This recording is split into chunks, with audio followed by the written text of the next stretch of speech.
मेधा ऋषि का राजा सूरत और समाज को भगवती महिमा बताते हुए मधुकैटभ वध का प्रसंग सुनाना विनियोग। ओम प्रथम सदस्य के ब्रह्मा ऋषि, महाकाली देवता गायत्री, नंदा शक्ति, रक्त जंतिका बीज, अग्नि तत्व और ऋग्वेद स्वरूप श्री महाकाली देवता की प्रसन्नता के लिए प्रथम सदस्य के जप में विनियोग किया जाता है। ध्यान। भगवान विष्णु के सो जाने पर मधु और कैटभ को मारने के लिए कमल जन्मा ब्रह्मा जी के ने जिसका स्तवन किया, उस महाकाली देवी का मैं सेवन करती हूँ। वे अपने 10 हाथों में खड़ंग, चक्र, गदा, बाण, धनुष, परिध, शूल, भिषुंडी, मस्तक और शंख धारण करती हैं। उनके 3 नेत्र हैं। वे समस्त अंगों में दिव्य आभूषण से विभूषित है। उनके शरीर की क्रांति नीलमणि के समान है तथा वे 10 मुख और 10 पैरों से युक्त हैं। ओम चंडिका देवी को नमस्कार। चंडी देवी को नमस्कार। ओम चंडी देवी को नमस्कार। मार्कंडेय जी बोले, सूर्य के पुत्र श्रवण जो 8वें मनु कहे जाते हैं, उनकी उत्पत्ति की कथा विस्तार पूर्वक कहता हूँ, सुनो। सूर्य कुमार महाभाग श्रवणी भगवती महामाया के अनुग्रह से जिस प्रकार मनवंतर के स्वामी हुए, वही प्रसंग सुनाता हूँ। पूर्व की बात है। स्वरोचित मंतवर के सूरत नामक मंतवर में सूरत नाम के राजा थे, जो चैत्य वंश में उत्पन्न हुए थे। उनका समस्त भूमंडल पर अधिकार था। वे प्रजा को और पुष्प के भात धन पूर्वक पालन करते थे। तो उस समय कोलाजीवंशी उनके क्षत्रिय उनके शत्रु हो गए। राजा सूरज की दंडी बड़ी प्रबल थी। उनका शत्रुओं के साथ संग्राम हुआ। जब कोलाजीवंशी संख्या में कम थे तो भी राजा सूरज युद्ध में उनसे परास्त हो गए। तब भी वे युद्ध भूमि से अपने नगर को लौट आए और केवल अपने देश के राजा होकर रहने लगे। समूची पृथ्वी से अब उनका अधिकार जाता रहा, किंतु वहाँ भी उनके प्रबल शत्रुओं ने उस महाभाग राजा सूरज पर आक्रमण कर दिया। राजा का बलशील हो चला था, इसलिए उनके दुष्ट बलवान और दुराचारी मंत्रियों ने वहाँ उनकी राजधानी में ही राजकीय सेना और खजाने को हथिया लिया।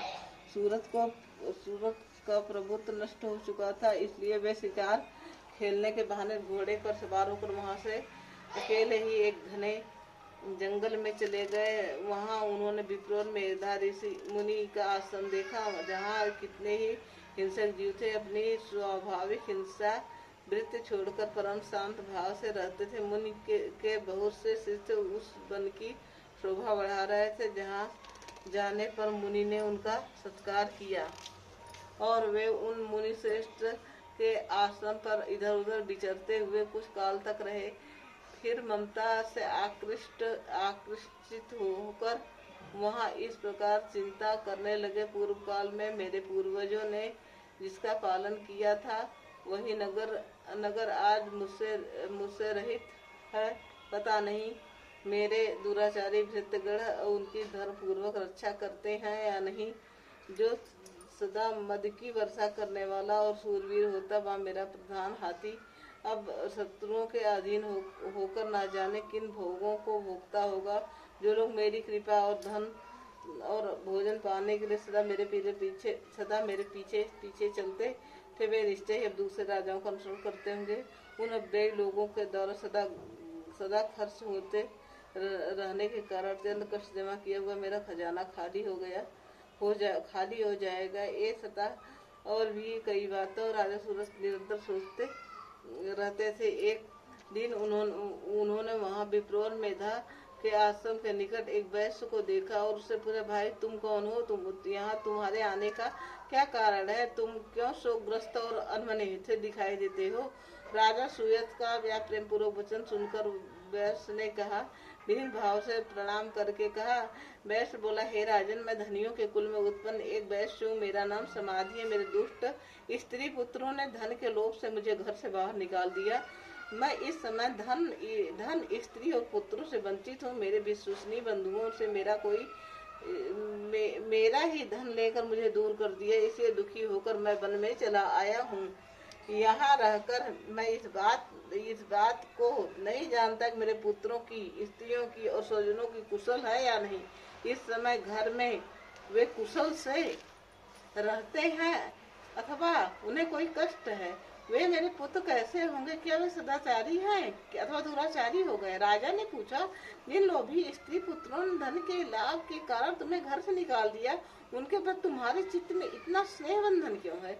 वैसे बोला, आप मेरे विषयों में जैसी बात कहते हैं वह ठीक ठाक है, वह सब ठीक है, किंतु मैं क्या करूं? मेरे मन की निष्ठुरता नहीं धारण करता, जिन्होंने मेरे धन के लोभ में पड़कर पिता के स्नेह और पति के प्रेम से आत्मीयजन के प्रति अनुरागी को तिलांजलि दे दिया, मुझे घर से निकाल दिया, उन्हीं के प्रति मेरे हृदय में इतना स्नेह है।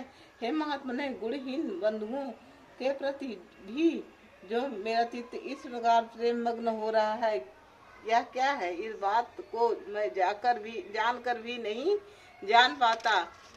उनके लिए मैं लंबी सांसें ले रहा हूँ और मेरे हृदय अत्यंत दुखित हो रहा है। उन लोगों में प्रेम का सर्वदा अभाव है, तो भी उनके प्रति मेरा मन निष्ठुर नहीं हो पाता। इसके लिए क्या करूं? मार्कंडेय जी ने कहा, हे ब्रह्मांड, तदंतर राजाओं में श्रेष्ठ सूरत और समाज नामक वैश्य दोनों साथ साथ मेधा मुनि की सेवा में उपस्थित हुए और उनके साथ यथा योग न्यायाकुल विनय पूर्ण बर्ताव करके बैठ गए। तत्पश्चात वैश्य ने राजा से कुछ वार्तालाप आरंभ किया।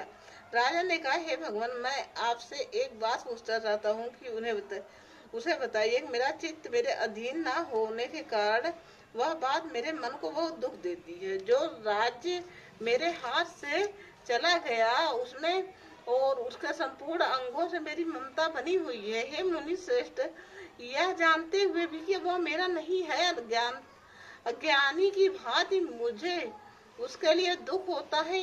यह क्या है?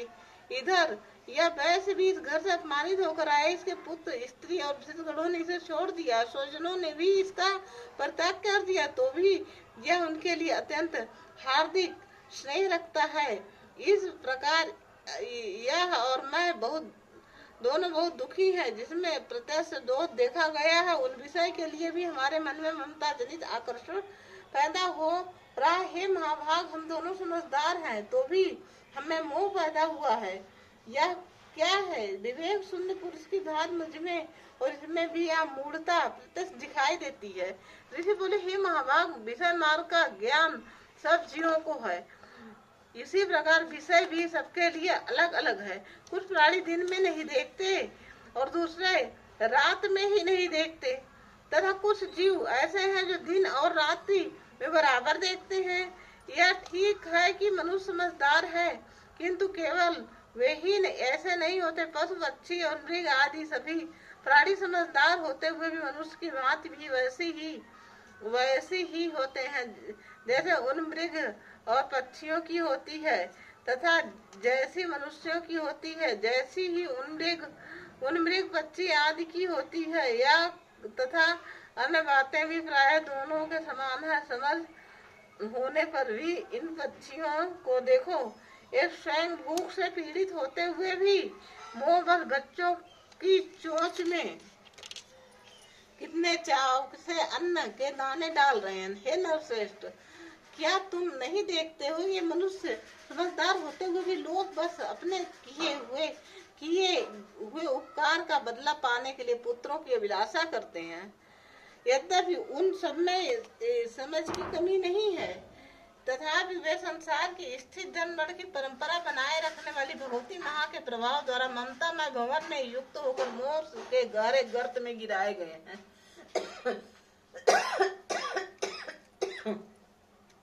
इसलिए इसमें आश्चर्य नहीं करना चाहिए। जगदीश्वर भगवान विष्णु की योग निद्रा रूपी जो भगवती महामाया है, उन्हीं से यह जगत मोहित हो रहा है। वे भगवती महामाया देवी ज्ञानियों के चित्त को बलपूर्वक खींचकर मुंह में डाल देती हैं। वे इस संपूर्ण चराचर जगत की सृष्टि करती हैं, तथा वे ही प्रसन्न होने पर मनुष्यों को मुक्ति के लिए वरदान भी देती हैं। वे ही परा विद्या, संसार बंधन और मोक्ष की हेतु भूता सनातनी देवी और संपूर्ण ईश्वरों की भी ईश्वरी है। राजा ने पूछा, हे भगवान, इसे आप महामाया कहते हुए देवी कौन है? ब्रह्मा, हे ब्रह्मांड, उनका आविर्भाव कैसे हुआ तथा उनके चरित्र कौन कौन से? ब्रह्मा वेत्ताओं से में श्रेष्ठ हे महर्षि, उन देवी का जैसा प्रभाव हो, जैसा स्वरूप हो, जिस प्रकार प्रादुर्भाव हुआ सब मैं आपके मुख से सुनना चाहता हूँ। ऋषि बोले, हे राजन, वास्तव में में वास्तव में तो देवी नित्य रूपा है, नित्य स्वरूपा ही है। संपूर्ण जगत उन्हीं का रूप है तथा उन्होंने समस्त विश्व को व्याप्त कर रखा है तथा उनका प्रकाश अनेक प्रकार से होता है। वह मुझसे सुनो, यद्यपि वे नित्य और अजन्मा है, तथापि जब देवताओं का कार्य सिद्ध करने के लिए प्रकट होती है उस समय लोक में उत्पन्न हुई कहलाती है। कल्प के अंत में जब संपूर्ण जगत एकांत वर्ण में निमग्न हो रहा है उस समय प्रभु भगवान विष्णु शेषनाग की शैया बिछाकर योग निद्रा का आश्रय ले सो रहे होते। उस समय उनके कानों के मैल से दो भयंकर असुर उत्पन्न हुए जो मधु और कैटभ के नाम से विख्यात है। वे दोनों ब्रह्मा जी का वध करने को तैयार हो गए। भगवान विष्णु के नाभि कमल में विराजमान प्रजापति ब्रह्मा जी ने जब उन दोनों भयानक असुरों को अपने पास आया और भगवान को सोया हुआ देखा तो वे तब एकाग्रचित होकर उन्होंने भगवान विष्णु को जगाने के लिए उनके नेत्रों में निवास करने वाली योग निद्रा का स्तमन आरंभ किया, जो इस विश्व की अधीश्वरी जगत को धारण करने वाली, संसार का पालन और संहार करने वाली तरह तेज स्वरूप भगवान विष्णु की अनुपम शक्ति है। उन्हीं भगवती निद्रा देवी की भगवान ब्रह्मा स्तुत करने लगे। ब्रह्मा जी ने कहा, हे देवी, तुम ही स्वाहा, तुम ही सुधा, तुम ही वस्तु टंकार हो, स्वर भी तुम्हारे ही स्वरूप है, तुम ही जीवन दायिनी सुधा हो। नित्य अक्षर प्रणव में अकार उकार मकार इन तीन मात्राओं में तुम ही मात्राओं के रूप में तुम ही स्थित हो तथा इस तीन मात्राओं के अतिरिक्त जो बिंदु रूपा नित्य अर्ध मात्रा जिसका विशेष रूप से उच्चारण नहीं किया जा सकता वह भी तुम ही हो। हे देवी, तुम संध्या सावित्री तथा परम जननी हो। हे देवी, तुम इस विश्व ब्रह्मांड को धारण करती हो, तुमसे ही इस जगत की सृष्टि होती है, तुम ही इसका पालन होता है और सदा तुम ही कल्प के अंत में सबको अपना ग्रास बना लेती हो। हे जगतमयी देवी, इस जगत की उत्पत्ति के समय तुम शिष्ट रूपा हो, पालन काल के समय स्थित रूपा हो, कल्पांत के समय संहार रूप धारण करने वाली हो। तुम्ही महाविद्या, महामाया, महामेघा, महास्मित, महामोहा, महादेवी और महाश्री हो। तुम तीनों गुणों को उत्पन्न करने वाली सबकी प्रकृति हो। भयंकर काल रात्रि, महारात्रि और मोरात्रि भी तुम्ही हो। तुम्ही हो, तुम्ही श्री, तुम्ही ईश्वरी, तुम्ही ह्रीम, तुम्ही बुद्धि, तुम्ही बोध स्वरूपा बुद्धि हो। लज्जा, पुष्टि, तुष्टि, शांति, समाप्त भी तुम्ही हो। तुम खड़ंग धारणे, शूल धारणे, घोर रूपा था, गदा, चक्र, शंख और धनुष धारण करने वाली, बाण, भुसुंडी और परिधि, ये सब भी तुम्हारे अस्त्र। तुम सौम्य और सौम्यतर हो। इतना ही नहीं, जितने भी सौम्य और सुंदर पदार्थ हो उन सबकी अपेक्षा तुम अत्यधिक सुंदर हो। पर और अपर सबसे परे रहने वाली हे परमेश्वर तुम ही हो। हे सर्व रूपे देवी, कहीं भी सत असत जो कुछ वस्तुएं हैं और सब उन सबकी जो शक्ति है वह सब तुम ही हो। ऐसी अवस्था में तुम्हारी स्तुति क्या हो सकती है? जो इस जगत की सृष्टा, पालन और संहार करते हैं, उन भगवान को भी तुमने, वह भगवान को भी जब तुम निद्रा के अधीन कर दिया है तब तुम्हारी स्तुति करने में यह कौन समर्थ हो सकता है? मुझमें भगवान शंकर को और भगवान विष्णु को तुमने ही शरीर धारण कराया था। तुम्हारी स्तुति करने की शक्ति किसमें है? हे देवी, तुम तो अपने इस उदार प्रभाव से ही प्रशंसित हो। ये जो तुम दोनों असुर मधु और कैटभ है, इनको मुंह में डाल दो और जगदीश्वर भगवान विष्णु को शीघ्र ही जगा दो। साथ ही इनके भीतर इन दोनों महान असुरों को मार डालने की बुद्धि उत्पन्न कर दो। ऋषि कहते हैं कि हे राजन, जब ब्रह्मा जी ने मधु और कैटभ को मारने के उद्देश्य से भगवान विष्णु को जगाने के लिए तमोगुण की अधिष्ठात्री देवी योग निद्रा की इस प्रकार से स्तुति की, तब वे भगवान के नेत्र, मुख, नसिका, बाहु, हृदय और वस्त्र स्थल से निकलकर अव्यक्त जन्मा ब्रह्मा जी की दृष्टि के समक्ष खड़ी हो गई। योग निद्रा से मुक्त होने पर जगत के स्वामी भगवान जनार्दन जब एकाड़ों के जल में शेषनाग की शैया से जग उठे, फिर उन्होंने उन दोनों असुरों को देखा। वे दुरात्मा मधु और कर्टा अत्यंत बलवान तथा पराक्रमी थे और क्रोध से लाल आंखें किए ब्रह्मा जी को खा जाने के लिए उद्योग कर रहे थे। तब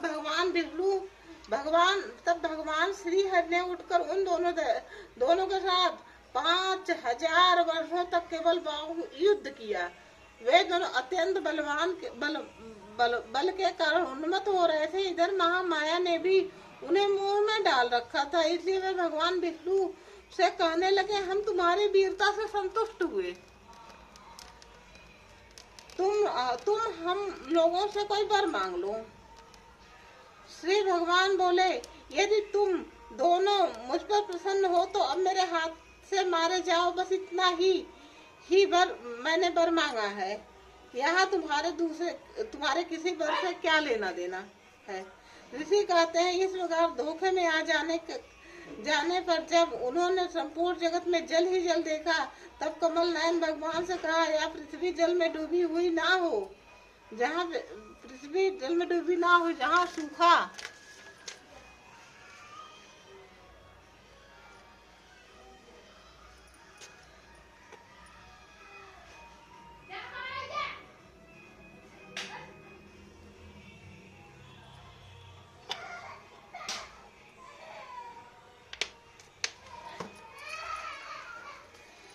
सूखा स्थान हो वही हमारा वध करो।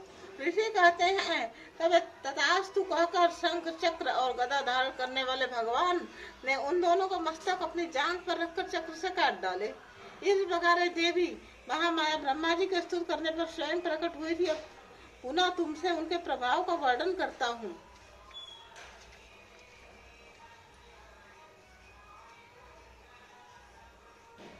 देवताओं के तेज से देवी का प्रादुर्भाव और महिषासुर सेना का वध। विनियोग।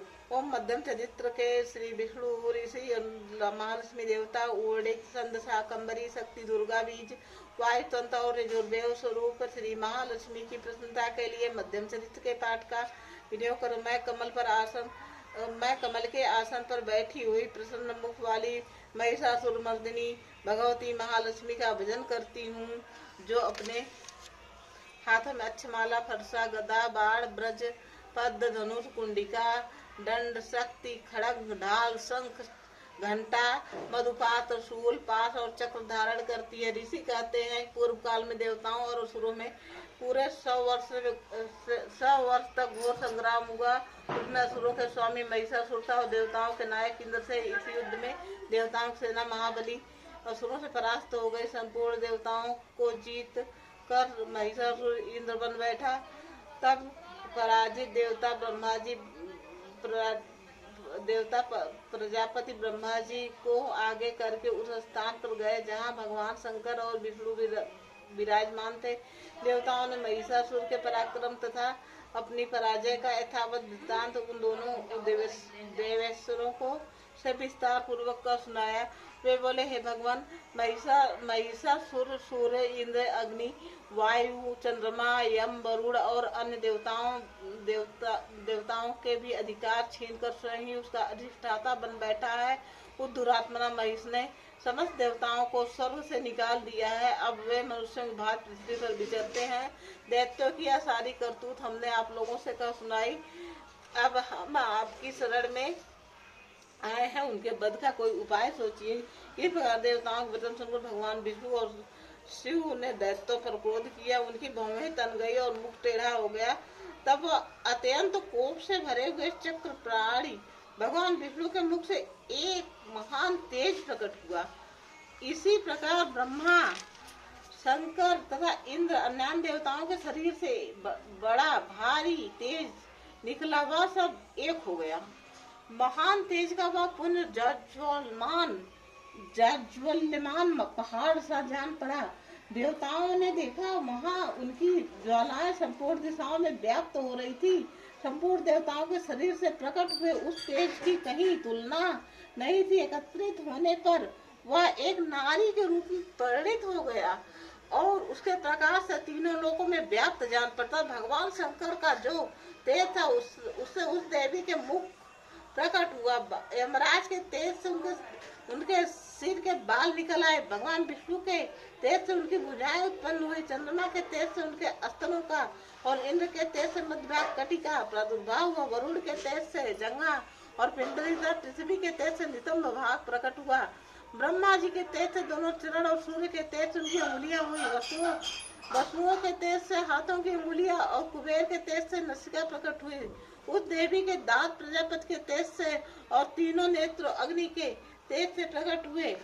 उनकी भौहें संध्या के और कान वायु के तेज से उत्पन्न हुए थे। इसी प्रकार अनन्य देवताओं के तेज से उस कल्याणमयी देवी का आविर्भाव हुआ।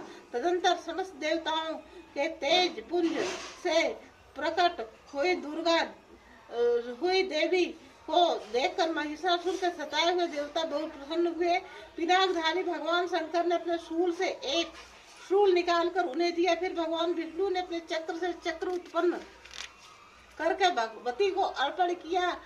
वरुण ने शंख भेंट किया। अग्नि ने उन्हें शक्ति दी। वायु ने धनुष और बाणों से भरे तरकत प्रदान किए। सहस्त्र नेत्रों वाले देवराज इंद्र ने अपने वज्र से वज्र उत्पन्न करके दिया और ऐरावत हाथी उतार कर एक घंटा भी दिया। ऐरावत हाथी उतार कर एक घंटा भी प्रदान किया। यमराज ने काल दंड के दंड से, वरुण ने पास से, प्रजापति ने स्फटिकाक्ष की माला और ब्रह्मा जी ने कमंडलू भेंट किया। सूर्य ने देवी के समस्त रोम कूपों में अपनी किरणों के तेज भर दिया। काल ने उनकी चमकती हुई ढाल में तलवार भर दी। क्षीर समुद्र ने उज्जवल हार और कभी जीर्ण न होने वाले दो दिव्य वस्त्र भेंट किए। साथ ही उन्होंने दिव्य चूड़ामणि, 2 कुंडल, कड़े, उज्जवल अर्धचंद्र, सब बाहुओं के लिए केयूर, दोनों चरणों के लिए निपुर, गले के लिए हंसली तथा अंगुलियों के पहनने के लिए रत्नों की अंगूठियां भी दी। विश्वकर्मा ने उन्हें अत्यंत निर्मल फरसा भेंट किया। साथ ही अनेक प्रकार के अस्त्र और भेद कवच दिए। इनके सिवा मस्तक और स्थल पर धारण करने के लिए कभी भी ना कुम्हलाने वाली कमलों की मालाएं दी। जलधि ने उन्हें सुंदर कमल का फूल भेंट किया। हिमालय ने सवारी के लिए सिंह तथा भांति भांति के रत्न समर्पित किए। धनाध्यक्ष कुबेर ने मधु से भरा हुआ पान पात्र दिया तथा संपूर्ण नागों के राजा शेष ने, जो इस पृथ्वी को धारण करते, उन्हें बहुमूल्य मणियों से विभूषित नागाहार भेंट किया। इसी प्रकार अन्य देवताओं ने भी आभूषण और अस्त्र देकर देवी का सम्मान किया। तत्पश्चात उन्होंने बारंबार अट्ठास पूर्वक उच्च स्वर में गर्जना की। उनके भयंकर नाद से संपूर्ण आकाश गूंज उठा।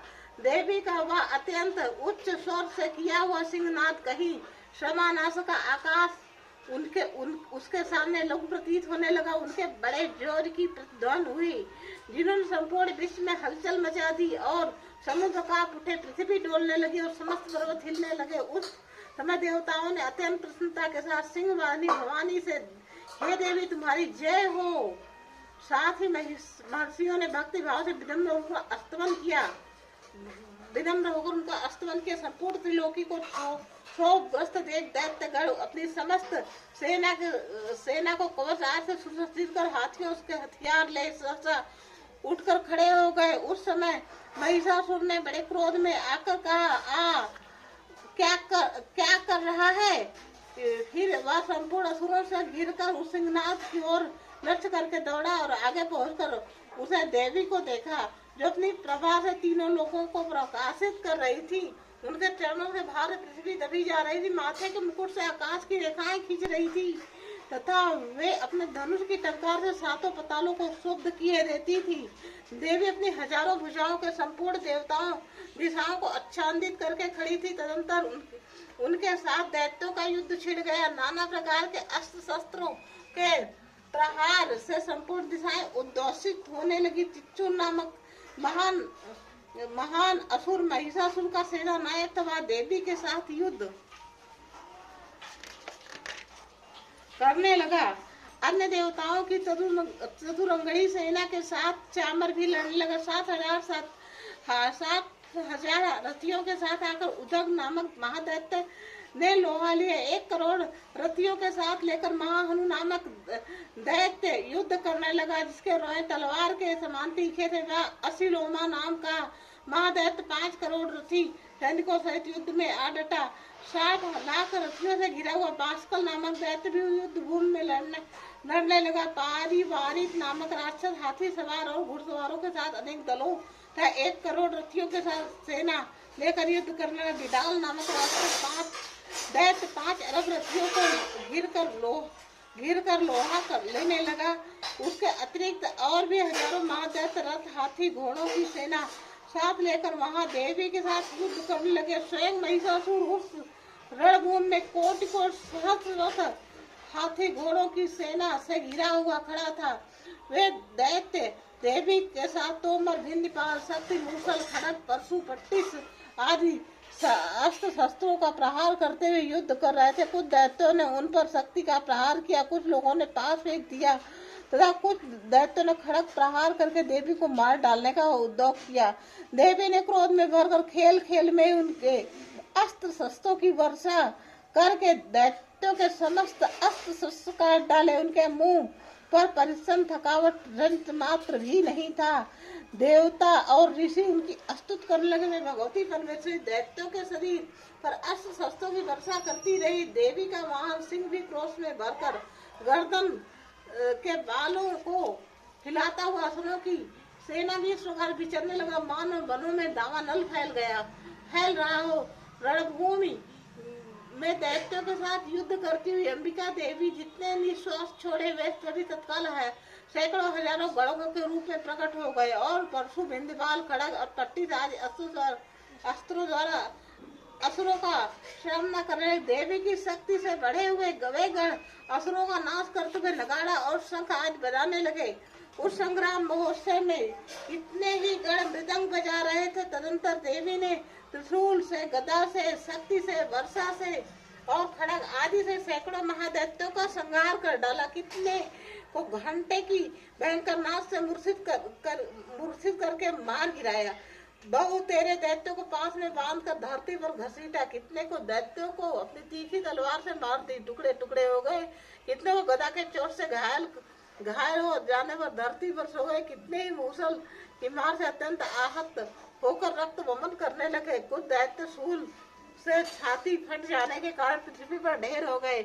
उस रणांगण में बाढ़ समूहों की दृष्टि से कितने ही असुरों की कमर टूट गई। बाज की तरह झपटने वाले देव पीड़क दैत्य गण अपने प्राणों से हाथ धोने लगे।